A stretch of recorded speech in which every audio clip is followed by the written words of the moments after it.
साथियों, आज 1 जनवरी 2021 को उल्टा भोंपू टीवी से मैं अशोक आप सबका नए साल में अभिनंदन करता हूं, स्वागत करता हूं और शुभकामनाएं पेश करता हूं कि ये साल आपके लिए, आपके परिवार के लिए, सगे संबंधी दोस्तों के लिए और पूरे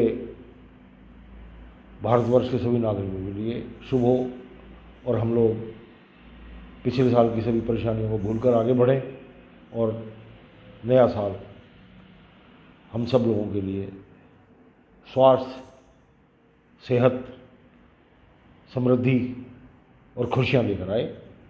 इस शुभकामना के साथ हम ये नया साल शुरू करते हैं। आपको पता है कि हम लोगों ने एक अन्नपूर्णा फार्म टू फोर्क कार्यक्रम शुरू किया है, जिसका उद्देश्य है कि किसानों को एमएसपी से ज़्यादा, ग्राहकों को कंपनी से आधा और करोड़ों रोजगार का वादा। ये बहुत ही बड़ा उद्देश्य लेकर हम लोग चल रहे हैं। इसका पिछले साल गांधी जयंती 2 अक्टूबर से शुरुआत की गई थी और 26 जनवरी को इसका हम कोशिश कर रहे हैं कि रोल आउट किया जाए, ताकि क्या चीज़ है ये आपके सामने पेश हो। अभी किसानों के और सरकार के बीच में बात चल रही है, काफ़ी कंस्ट्रक्टिव बात चल रही है, आप देख ही रहे हैं। अब उसके अंदर दिक्कत क्या है कि क्यों ये समझौता नहीं हो रहा, जबकि दोनों ही चाहते हैं कि किसान और किसानी समृद्धि की तरफ बढ़ें और खुशहाल हों। कोई मतभेद नहीं होना चाहिए। हम लोगों ने काफ़ी इस बात के ऊपर एनालिसिस किया है। आज हम ये देखेंगे कि इसमें असली मामला क्या है। जो ये आप देख रहे हैं, मैंने कुछ इसमें चेंजेस किए हैं अभी ये समझाने के लिए कि आज की स्थिति क्या है। आप देख रहे हैं ऊपर एक सेंटर है, नीचे स्टेट्स हैं, डिस्ट्रिक्ट्स हैं, तहसील हैं, विलेजेस हैं और विलेजेस के साथ जो है स्कूल, पंचायत और किसान जुड़े हुए हैं। नीचे खेत हैं और हम लोगों का, सरकार का भी, इकोनॉमिस्ट का भी, इस अर्थव्यवस्था का भी, सबका ये एक पर्पज़ है कि किस तरीके से जड़ों को सींचना है। इन जड़ों को हम नहीं सींच पा रहे। स्कूलों की क्या स्थिति है आप जानते हैं। पहले हमने स्कूलों को और पंचायतों को जोड़ने की 2012 से 14 तक जब गांव के अंदर काम किया तो हमने ये स्थिति देखी, और किस तरीके से स्कूलों को और गांव को जोड़ के और ग्राम का विकास किया जाए, उसका कोई रिजल्ट अच्छा नहीं निकला। उसका कारण थे कि पंचायतें टोटली पॉलिटिसाइज हो चुकी है। पंचायतों के नाम से पैसा ग्राम विकास के लिए जा रहा है, लेकिन उसका क्या हो रहा है उसके अंदर अभी जाने की कोई ज़रूरत नहीं है। लेकिन अभी जो ये किसान सुधार के जो नियम लाए हैं, इसमें सरकार ये चाहती है कि जो एफडीआई है, क्योंकि यहाँ तक पैसा नहीं पहुँच पा रहा, यहाँ तक पैसा पहुँचाने के लिए सरकार के पास पैसा नहीं है, और किस तरीके से ये पैसा यहाँ तक पहुँचेगी ताकि इसकी सिंचाई हो सके, ताकि ये तरक्की हो सके कि किसान की, खेतों की, स्कूलों की, पंचायतों की। इसके अंदर सरकार पूरी कोशिश में लगी हुई है। ये एफडीआई भी आके सेंट्रल, स्टेट और डिस्ट्रिक्ट के नीचे तक नहीं पहुँच पा रही, और इसको किस तरीके से यहाँ तक पहुँचाया जाए, इस बात की कवायद है। ये इसलिए नहीं हो पा रहा है क्योंकि गांव के अंदर कोई भी काम करना किसी के लिए भी संभव नहीं है। ये हमने गांव में जाके देखा। गांव के अंदर जिसने भी कुछ करना था वो बाहर चला गया, जिसको पढ़ाई करनी थी बाहर चला गया, जिसको नौकरी करनी थी बाहर चला गया, जिसको व्यापार करना था वो बाहर चला गया। गांव में कौन बचे हैं? किसान बचे हैं, पंचायत बची है और कुछ थोड़े छोटे मोटे दुकानदार बचे हैं, और जो सुबह शाम तक ताश खेलते हैं उनका टाइम इसी तरीके से पास होता है। क्योंकि वहाँ पर करने के लिए जो थे, जिसके पास भी कुछ पॉजिटिव सोच थी, जिसके पास भी कोई ऑप्शन बाकी थी, जिसके रिश्तेदार बाहर थे, जिसकी पढ़ाई बाहर है, जिसका नौकरी बाहर है, जिसका काम बाहर है, वो सब बाहर चले गए। अब बचा कौन? अब गांव का विकास कैसे हो? और गांव में बाहर से आगे काम करना सब किसी के लिए संभव नहीं है, क्योंकि गांव में जाके ना तो रहने की स्थिति ठीक से बन पाती है, और जाके शहरी आदमी का गांव में जाके रहना मुश्किल है, बल्कि महंगा है। उसको शहर की भी नौकरी चाहिए, शहर की भी तनख्वाह चाहिए, आने जाने का साधन भी चाहिए, वहाँ रहने का भी साधन चाहिए, और कोई एंटरटेनमेंट नहीं है। ऐसी स्थिति में ग्राम विकास पूरे तरीके से पिछले 70 साल में ठप है। उसको दोबारा से चालू करने के लिए ये किसान सुधार लाए गए हैं। ये किसान सुधार लाए तो गए हैं इसलिए कि भाई मंडियों का ये हो, लेकिन हम इसको उल्टा भोंपू इसको ग्राम सुधार से जोड़ता है, क्योंकि अगर किसान की तरक्की होगी तो गांव की तरक्की होगी और गांव के अंदर रोजगार निकलेगा। और इसीलिए हम लोगों ने निकाला है कि किसान के लिए एमएसपी से ज़्यादा, ग्राहकों के लिए कंपनियों से आधा और करोड़ों रोजगार का वादा। तो ये जो प्रोग्राम बनाया गया है इसके अंदर ये किस तरीके से इसकी ये जो एफडीआई आएगी, पैसा आएगा, लोग पैसा लगाएंगे, जो एंटरप्रेन्योर आएंगे वो किसानी को और किसान के उत्पाद को ठीक से दाम देंगे, और ये सब कैसे संभव होगा ये किसानों की समझ में नहीं आ रहा। क्योंकि कानून तो बना दिए गए हैं, लेकिन कानून के बाद का क्या रूप होगा, कानून की इम्प्लीमेंटेशन कैसे होगी और उसका ज़मीन पे उतार कैसे होगा, ये अभी भी किसानों की भी समझ में नहीं आ रहा और सरकार भी नहीं बता पा रही। क्योंकि ये सरकार के हाथ में नहीं है, ये कॉरपोरेट्स के हाथ में, जिन्होंने कि वो पैसा लगाना है और वो खुद कभी भी अपने पत्ते नहीं खोलती। लेकिन उल्टा भोंपू ने इसीलिए उनको मजबूर करने के लिए या तो अपने पत्ते खोलें या वो इस गेम से बाहर हो जाएंगे। हम लोगों ने अपने पत्ते खोल दिए कि किसान को एमएसपी से ज़्यादा मिलना चाहिए, क्योंकि किसान का ये हक है। कंपनियों का ये वर्ल्ड ओवर ये हो गया कि अपने वेंडर्स को प्रॉफिट होना चाहिए, उनके वर्कर्स को बढ़िया फैसिलिटी मिलनी चाहिए और ह्यूमन रिसोर्सेज का किस तरीके से विकास हो इसके ऊपर उनका काम होना चाहिए। लेकिन ये किसानों के केस में और खेती के केस में नहीं हो पा रहा, उसको उल्टा भोंपू ने करने का निश्चय किया। यही एक फ़र्क है कि किस तरीके से अभी हमें चाहिए कि जो यहाँ काम करेगा, जो यहाँ पे काम करेगा वो किसानों के कंट्रोल में रहेगा और पंचायतों के कंट्रोल में रहेगा, और वो इंडिपेंडेंट इस तरीके से नहीं कर सकते कि वो कुछ भी कर दें और कानून की उसकी इजाज़त देता है और वो उनका शोषण करके बाहर निकल जाए। ये नहीं होना चाहिए। इसके लिए हम लोगों ने सुझाया है कि जो पैसा लगाएगा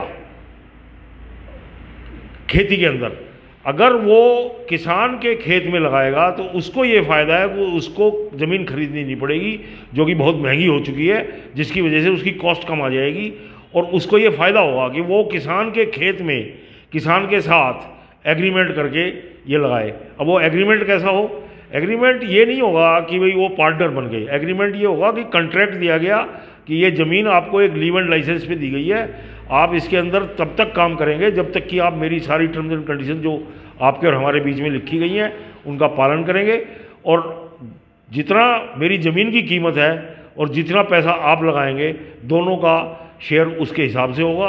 खर्चे मेरी ज़मीन के किराए के या ब्याज के और आपकी इन्वेस्टमेंट के ब्याज के, वो सब खर्चे पहले कटेंगे और उसके बाद जो बचेगा वो आपस में कैपिटल के लिहाज से बचे दोनों में शेयर होगा। तो आप इस तरीके से उस एग्रीमेंट को कोई भी टर्मिनेट कर सकता है। उस एग्रीमेंट के अंदर ये नहीं है कि सिर्फ जो एंटरप्रेन्योर है वही कर सकता है, बल्कि किसान को भी एक एंटरप्रेन्योर माना जाना चाहिए, किसान को एक इंडस्ट्री मानना चाहिए। अब वास्तविकता ये है कि गांव के अंदर वो सब चीज़ें हैं जिसकी वजह से जिससे कि गांव का विकास गांव के लोग ही कर पाएँ, और एक्चुअली करना भी गांव के लोगों ने ही है। जैसे कि ये भी तय हो चुका कि बाहर के लोग जाके किसान का और गांव का विकास नहीं कर सकते। वो ज़्यादा से ज़्यादा ये कर सकते हैं कि उनकी प्रोड्यूस को ख़रीद कर फिर शहरों के अंदर ले जाएं, वहाँ फैक्ट्रियाँ लगाएं या कहीं पे भी फैक्ट्रियाँ लगाएं, उनका मैकेनाइज्ड फैक्ट्रियाँ हों जिनके अंदर की लेबर की कम से कम ज़रूरत हो और कम दाम के अंदर फाइनल प्रोड्यूस बनाकर वो किस तरीके से फिर जो है ग्राहकों का शोषण कर सकते हैं। यही उनका मॉडल है। बड़े बड़े मॉल बनाएंगे, बड़ी बड़ी बातें करेंगे। जो उल्टा भोंपू का जो मॉडल है वो है कि किस तरीके से छोटा एंटरप्रेन्योर आपस में मिलकर बड़ा काम कर सकते हैं।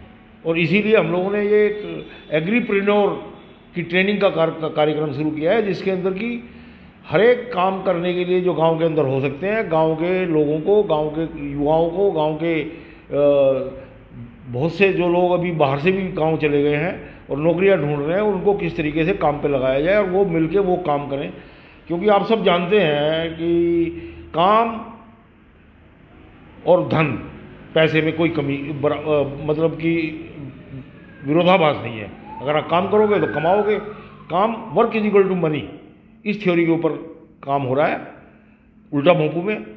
तो जब काम करने वाले गांव के अंदर हैं और गांव के अंदर ज़मीन है जो कि बहुत महंगी है और गांव के अंदर युवा रोजगार ढूंढ रहे हैं, तो गांव का विकास क्यों नहीं होना चाहिए? ये सरकार भी जानती है, इकोनॉमिस्ट भी जानते हैं। 70 साल से इसी बात के ऊपर काम हुआ है कि गांव वाले खुद अपना काम कर सकें, लेकिन वो नहीं कर पा रहे, वो हो नहीं पा रहा। वो अपनी सोच में, अपनी मजबूरियों में, अपनी ऐसी स्थिति में फंसे पड़े हैं जिसमें से उनका निकलने का समझ में नहीं आ रहा। अब जैसे सरकार ये लाई है तो उसके ऊपर भी सहमति नहीं हो पा रही। हम असहमति से ना चल के सहमति पर चलेंगे। दोनों में इस बात पे सहमति है कि सुधारों की ज़रूरत है। वो सुधार क्या हो, बस इसी बात के ऊपर मतभेद है। सरकार ने कुछ बनाया है जो किसानों को पसंद नहीं आ रहा। अब ये है कि इसको रिपील करके किया जाए या इसको अमेंडमेंट करके किया जाए, इस चीज़ में नहीं जाने जाएंगे। वो कैसे भी किया जाए, लेकिन जो होना है वो उसकी हम बात करेंगे। वो ये कि किसानों को और छोटे एंटरप्रेन्योर को, किसान को एंटरप्रेन्योर बनने में मदद दी जाए और छोटे एंटरप्रेन्योर जो कि बेरोजगार गांव के अंदर घूम रहे हैं उनको एंटरप्रेन्योर बनने में मदद दी जाए, ताकि जो हमारी एक थ्योरी है the future of education is equal to a billion entrepreneur, वो भी सिद्ध हो। गांव भी आत्मनिर्भर हो, किसान भी आत्मनिर्भर हो, युवा भी आत्मनिर्भर हो, तभी भारत आत्मनिर्भर बनेगा। ये खाली एफडीआई के आने से और एफडीआई के अपने मनमानी करने से ये आत्मनिर्भर नहीं बनेगा। इस तरीके से हम चाइना से टक्कर नहीं ले पाएंगे। चाइना से हम टक्कर तब ले पाएंगे जब हमारा हर आदमी काम पे लग जाएगा, जो और प्रोडक्टिव काम पे लग जाएगा और एक टीम के तौर पे काम पे लग जाएगा। और हम लोग जिस तरीके से बात की जाती है कि भी एक हमारे पास डेमोग्राफिक डिविडेंड है, उसका हम फ़ायदा ले पाएँ, ना कि वो एक हमारे लिए कैटास्ट्रोफे बन जाए और एक हमारे लिए ट्रैप बन जाए, जो कि ये बनता जा रहा है। और उसी से बचने के लिए सारी कवायद है। उसका तरीका ये है कि हर एंटरप्रेन्योर जो किसान के खेत में काम करेगा, एक किसान के साथ कॉन्ट्रैक्ट के साथ, जो कि एक कॉन्ट्रैक्ट का लाभ ही सरकार लाई है, उसकी भी बात की जा सकती है। तो किस तरीके से वो किसान के काबू में रहेगा और पंचायत के समाज के काबू में रहेगा, यही एक मेन चीज़ है। और किस तरीके से गांव के अंदर प्रोड्यूस बने, प्रोड्यूस तो हो ही रहा है और गांव के अंदर बेरोजगार है, वो उसका फिनिश प्रोडक्ट बनाकर और शहरों में भेजें। मतलब जो काम है वो गांव के अंदर होगा। अगर गांव के अंदर काम होगा और गांव के लोगों को रोज़गार मिलेगा और गांव के किसान अपनी खेती का जो अभी अनाज है उसको, या फल फ्रूट सब्जी या जो भी चीज़ें हैं, उनको अगर फिनिश प्रोडक्ट बनाकर शहरों में भेज पाएंगी तो हिंदुस्तान की जड़ों को सींचा जा सकता है। ये उल्टा भोंपू का सोचना है। और उन जड़ों को सींचने के लिए ही सारी कवायद है। ये अगर सब लोग एक राय हैं तो किसान की ज़मीन के ऊपर जो काम करेगा किसान के साथ मिलकर, और उसकी खेती भी बढ़िया होगी, उसका उत्पाद भी बढ़िया होगा और उसकी इनकम भी बढ़िया होगी। इसके ऊपर काम करने के लिए छोटे एंटरप्रेन्योर को उतनी ही सहूलियतें दी जाए जो कि इन बड़ी एफडीआईयों को दी जा रही हैं। और उसके लिए सरकार का सारे कार्यक्रम हैं एक्चुअली, जो कि एफपीओ भी बनाई गई, नहीं कामयाब हुई। लेकिन ये एंटरप्रेन्योर की जो ट्रेनिंग का प्रोग्राम है, हम समझते हैं कि ये एक कामयाब सिद्ध होगा, क्योंकि जिस एंटरप्रेन्योर की ज़रूरत होगी, जिस किस्म के, वो बन सकता है और लोकल हालात के मुताबिक अपने आप को ढाल के वो तरक्की के रास्ते पे चल सकते हैं। ये हमारा सोच है।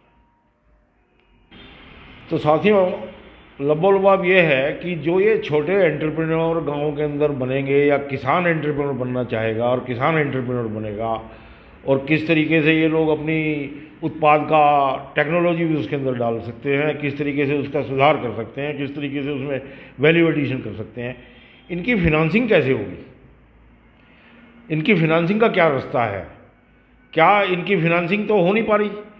मतलब कि बड़ी कंपनियों, बैंकों के पास पैसा भरा पड़ा है, बड़ी कंपनियों को इसलिए नहीं दे पा रही क्योंकि हमारी इंडियन कंपनियां जो हैं वो अभी एक्सपेंशन के मोड में नहीं आ रही, क्योंकि वो कह रहे हैं डिमांड नहीं है, हमारी एग्जिस्टिंग कैपेसिटी यूज़ नहीं हो रही।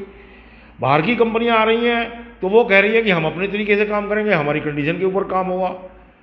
और छोटे एंटरप्रेन्योर का बहुत से कार्यक्रम चलाए गए हैं, वो कितने कामयाब हैं ये इसके बारे में मैं आपको नहीं कुछ ज़्यादा बता पाऊँगा, लेकिन बड़ी बड़ी फिगरें हैं और हजारों करोड़ रुपया जो है, बल्कि लाखों करोड़ रुपया जो है दिया गया है। उसका नतीजा क्यों नहीं निकल रहा ये समझ में नहीं आ रहा। ये अगर मतलब कि डेटा के ऊपर मैं जाने की बात नहीं कर रहा हूँ, लेकिन जो फीलिंग है वो ये है कि ये जो फैक्ट है कि इकोनॉमी की पोजीशन बहुत ख़राब है और हम इससे ज़्यादा इंतजार नहीं कर सकते। और इसी जल्दीबाजी के अंदर ये कृषि सुधार भी लाए गए हैं, क्योंकि बाकी सब सुधार आ चुके जो कि डिस्ट्रिक्ट लेवल तक जिसका असर होना था वो हो चुका। अब अगर सुधार आना है तो उसके नीचे आना है ताकि जड़ें सींची जा सके। तो इसके लिए ये एक सुधार लाए गए हैं। इनकी फिनांसिंग कैसे होगी, मैं ये रिकमेंड करता हूँ, मैं ये रिक्वेस्ट करता हूँ और इस बात को अर्ज करता हूँ कि जो किसान की ज़मीन के ऊपर किसान की ज़मीन की कीमत के हिसाब से उसकी इन्वेस्टमेंट मानकर उसके साथ एग्रीमेंट करे और वो एग्रीमेंट की कंडीशनें किसान खुद लगा पाए। तो जो कि हम एक ड्राफ्ट कॉन्ट्रैक्ट भी जारी करेंगे जिसको कि एक लीव लाइसेंस होगा कि इस ज़मीन के ऊपर ये काम करने की आपको जो एक प्रोजेक्ट रिपोर्ट हम लोगों ने तय करी है उसके हिसाब से आपको काम करने का अधिकार है, जब तक कि आप इसके सारे मापदंडों को पूरा करें। अदरवाइज किसान भी उस कॉन्ट्रैक्ट को किसी वक्त भी रद्द कर सकता है। ये अधिकार सिर्फ कंपनियों के पास नहीं है कि वो उसको रद्द कर सकते हैं। और उसकी फिनांसिंग सबसे पहले की जाए, चाहे वो छोटा एंटरप्रेन्योर हो चाहे वो बड़ा एंटरप्रेन्योर हो। हमें कोई दिक्कत नहीं है बड़े एंटरप्रेन्योर से, बड़ा एंटरप्रेन्योर आए, लेकिन किसान के साथ एग्रीमेंट वो करे जो किसान चाहता है और उसकी एक प्रोजेक्ट रिपोर्ट बननी चाहिए। उस प्रोजेक्ट रिपोर्ट के लिहाज से वो उसके ऊपर काम करे और अगर उसका उल्लंघन होगा तो उसके सारे राइट्स इन्वेस्टमेंट के भी जाएंगे। ये काम अगर होगा तो जो कैपिटल आएगी वो कैपिटल आएगी किसान के नीचे जड़ों को सींचने के लिए। और अगर किसान के और समाज के और एडमिनिस्ट्रेशन के ऊपर अगर आई ये एफडीआई अपने नियम बनाएगी, अपने तरीके से काम करेगी, कोई पता नहीं है, मार्केट फोर्सेज के नाम से काम करेगी, ये मार्केट फोर्सेज है जी हम क्या कर सकते हैं, तो उसका सब इलाज हमारे पास है, उल्टा भोंपू के पास। हम उसको लागू करने जा रहे हैं। रोक सके तो रोक।